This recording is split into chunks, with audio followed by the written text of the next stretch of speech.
கடந்த 3 ஆண்டுகளில் 42% மின் கட்டணத்தை திமுக அரசு உயர்த்தியிருப்பதாக பாமக தலைவர் அன்புமணி ராமதாஸ் தெரிவித்துள்ளார். இதுகுறித்து அவர் வெளியிட்டுள்ள அறிக்கையில், மராட்டியத்தில் நடப்பாண்டில் தொடங்கி அடுத்த 5 ஆண்டுகளில் மின்சார கட்டணத்தை 26% குறைக்கப் போவதாக அம்மாநில அரசு அறிவித்திருப்பதாக தெரிவித்துள்ளார். தமிழ்நாட்டில் மின்சார கட்டணம் உயர்த்தப்படுவதற்கும் மராட்டியத்தில் மின்சார கட்டணம் குறைக்கப்படுவதற்கும் முதன்மை காரணம் நிர்வாக திறன்தான் என்று குறிப்பிட்டுள்ள அன்புமணி ராமதாஸ், தமிழ்நாடு மின்சார வாரியத்தில் நிர்வாக திறனை பூத கண்ணாடி கொண்டுதான் தேட வேண்டியிருப்பதாக தெரிவித்தார். 2022-23 ஆண்டில் மின்சார வாரியத்தின் மொத்த வருவாய் 82,400 கோடி ரூபாய் மட்டும்தான். ஆனால் அதில் 51,000 கோடி ரூபாய்க்கு, அதாவது கிட்டத்தட்ட 62% வெளியிலிருந்து மின்சாரம் வாங்கினால் மின் வாரியத்தை எவ்வாறு லாபத்தில் இயக்க முடியும் என்றும் அன்புமணி ராமதாஸ் கேள்வி எழுப்பியுள்ளார். டெல்லியில் நடைபெற்ற ஆன்மீக நிகழ்வில் பிரதமர் மோடிக்கு தர்ம சக்கரவர்த்தி பட்டம் வழங்கப்பட்டது.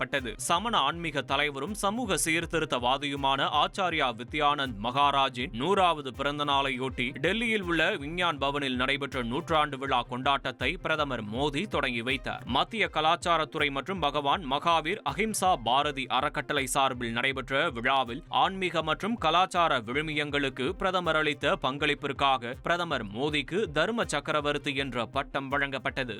புதுக்கோட்டையில் விவசாயிகள் பயன்படுத்தும் நீருக்கு மத்திய அரசு வரி விதிக்க உள்ளதாக தகவல் வெளியாகி பரபரப்பை ஏற்படுத்தியது. இந்த நிலையில் இதற்கு எதிர்ப்பு தெரிவித்து புதுக்கோட்டை தலைமை தபால் நிலையம் முன்பு தமிழக விவசாய சங்கம் கண்டன ஆர்ப்பாட்டம் நடத்தியது. இந்த போராட்டத்தின் போது இதனை திரும்ப பெற வேண்டும் என்று கோஷங்கள் எழுப்பப்பட்டன. பின்பு இது தொடர்பான நகலை எரிக்க முயன்ற விவசாயிகளுக்கும் காவல்துறைக்கும் இடையே தள்ளுமுள்ளு ஏற்பட்டதால் பரபரப்பு ஏற்பட்டது.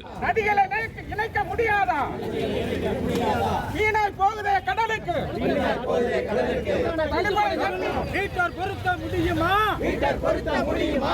விட்டு விடவும்